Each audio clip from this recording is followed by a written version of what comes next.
경기도 과천 어느 버스 정류장, 버스가 정류장에 멈추자 아침 출근 시간인 듯 사람들이 바쁘게 올라타기 시작하는데요. 한 여성이 아이를 아기띠에 앉은 채 힘겹게만 원 버스에 올라타고 있습니다. 버스에 워낙 사람이 많아 탑승하기가 쉽지 않아 보이는데요.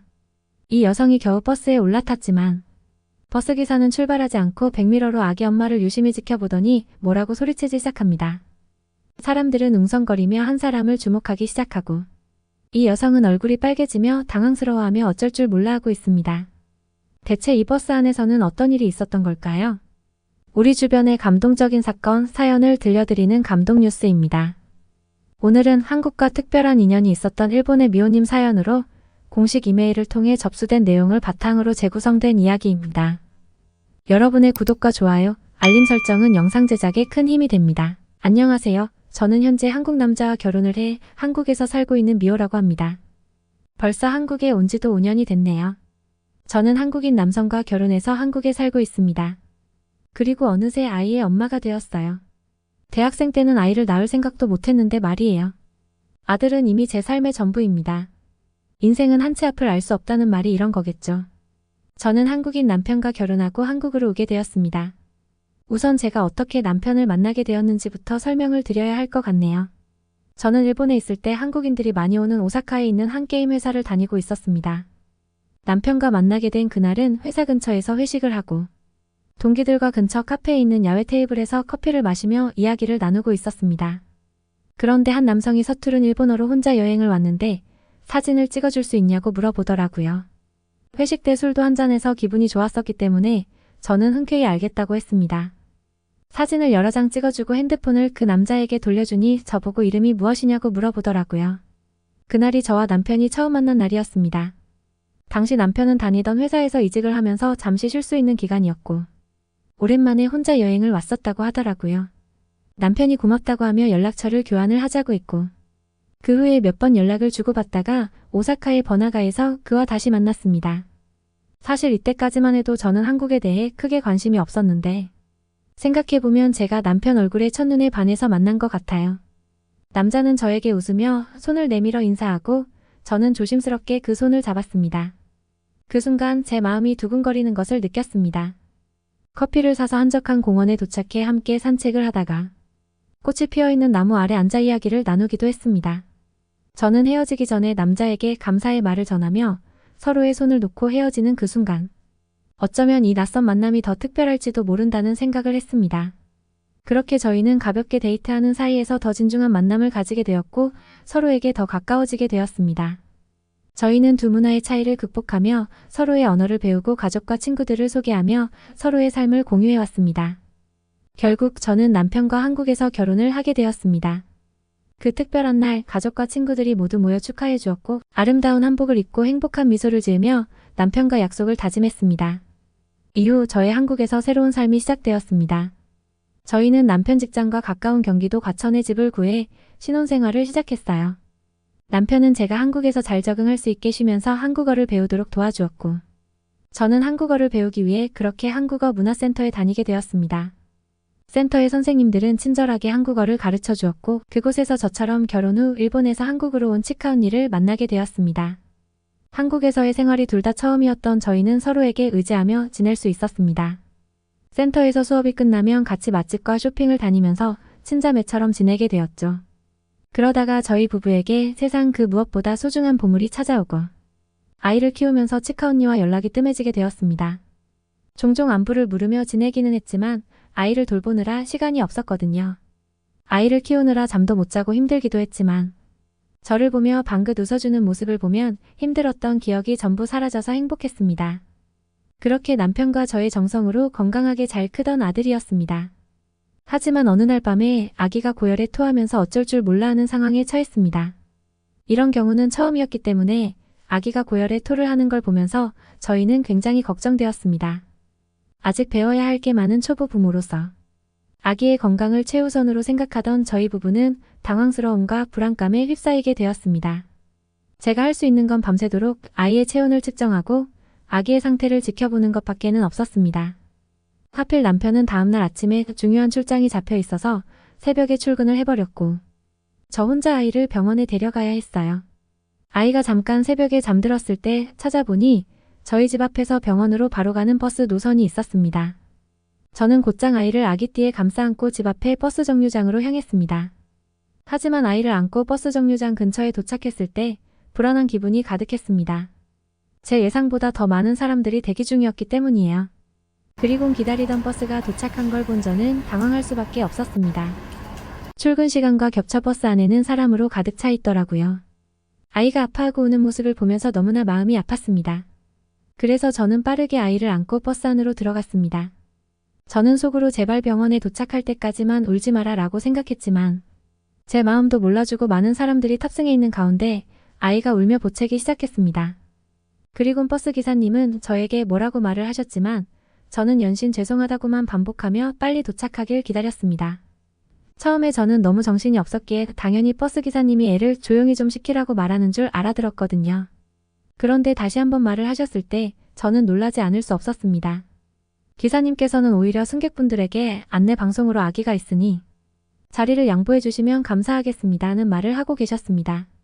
덕분에 승객분들께서 조금씩 버스 안으로 통로를 마련해 주시고 한 아주머니께서는 자리까지 양보해 주셨습니다.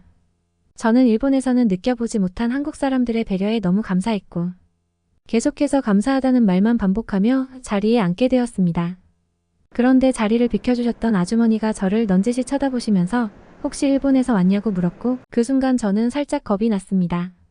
왜냐하면 사실 얼마 전에 저 혼자 버스를 탔을 때 일이었습니다. 집으로 돌아가는 길에 탄 버스에서 남편에게 전화가 와서 반갑게 받게 되었죠. 남편과의 짧은 통화를 끝나자 제 앞에 앉아있던 60대 정도 돼 보이시는 아저씨께서 저보고 일본인이냐고 물어보더라고요.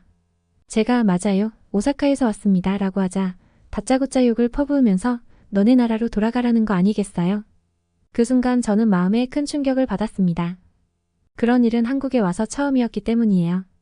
저는 너무 당황스러웠고 시간이 지나자 화가 났지만 해코지를 당할까봐 아무 말도 하지 못했습니다.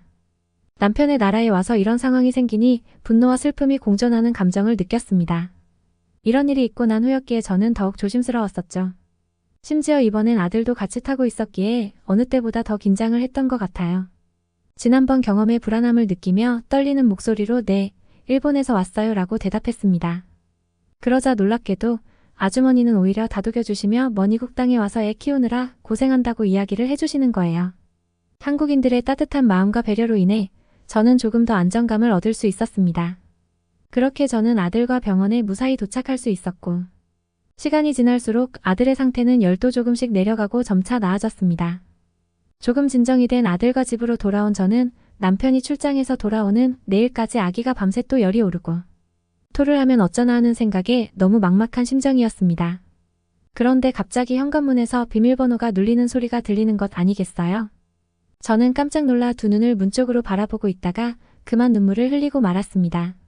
저는 원래 남편의 출장이 내일까지인 걸 알고 있었는데 그날 밤 급하게 출장을 마무리 짓고 남편이 돌아온 것이었습니다. 아이가 아픈 걸 지켜보면서 저는 상황이 어쩔 수 없음을 알고 있었습니다. 그렇지만 남편이 일정을 조정하면서까지 아들을 위해 빨리 집으로 돌아오려고 한 마음이 너무 고마웠죠. 남편이 가정에 대한 책임감과 사랑을 가지고 있는 모습을 다시 한번 느꼈습니다. 남편에게 그날 아이를 데리고 병원에 가는 길에 있었던 이야기를 하니 처음에는 저번처럼 모르는 사람에게 해코지를 당한 줄 알고 저 대신 화를 내려고 하다가 제 이야기를 다 듣고 나서야 조금 진정이 되더라고요. 남편은 너무 감사한 분들이라며 고마워했습니다. 그러다가 남편은 이 경험을 다른 사람들과 공유하고 그 버스 기사를 찾아서 감사 표현을 하고 싶다고 했습니다. 그리고 곧장 남편은 인터넷에 글을 올리기 시작했습니다. 버스 기사분과 주변 승객들에 대한 글을 작성하면서 그들의 친절과 배려를 감사하다며 칭찬하는 내용을 담았습니다. 글에는 제가 외국인이지만 기사님 덕분에 따뜻함을 느꼈다고 했고 남편 때문에 한국에 왔지만 기사님의 배려 덕분에 한국에 오길 잘했다라는 생각을 하고 있다고 올리게 되었습니다. 또 기사님 성함은 모르지만 꼭 연락이 닿아서 감사하다는 말을 전할 수 있기를 바란다는 내용도 덧붙였습니다. 남편이 쓴 글에는 자리 양보해주신 분도 멋지다. 마음이 훈훈해지는 이야기다. 일본인 아내분 한국에 좋은 사람이 더 많아요.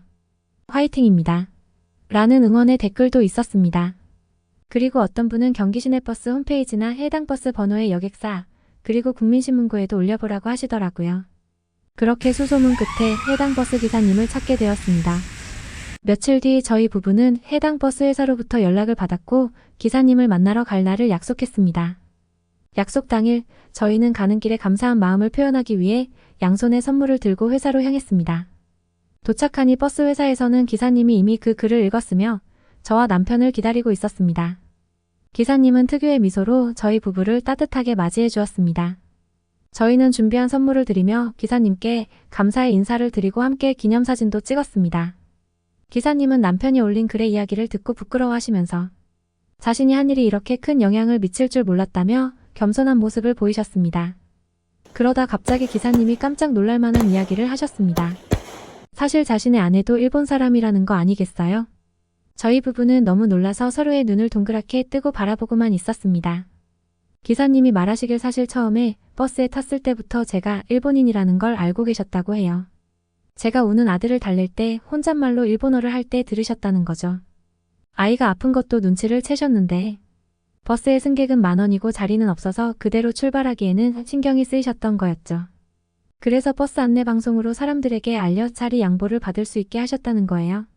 그러면서 그때 다른 승객분들이 길도 터주고 친절하게 자리를 양보해 준 게 더 대단한 거라며 그분들을 치켜 세우셨습니다. 그렇게 기사님과의 의미 있는 시간을 보내고 다음 기회에는 아내분과 다 같이 한번 보자고 약속을 잡았습니다. 저는 집으로 돌아오는 길에 남편에게 한국인들의 친절과 배려에 마음속 깊이 감사함을 느꼈고 남편을 따라 한국에 오길 잘했다고 말해주었습니다. 그날의 경험은 저희들에게 큰 의미로 남을 것 같습니다. 며칠 후 기사님네 부부와 함께 식사하는 자리를 갖게 되었고 약속 장소로 간 저는 제 눈을 의심할 수밖에 없었습니다.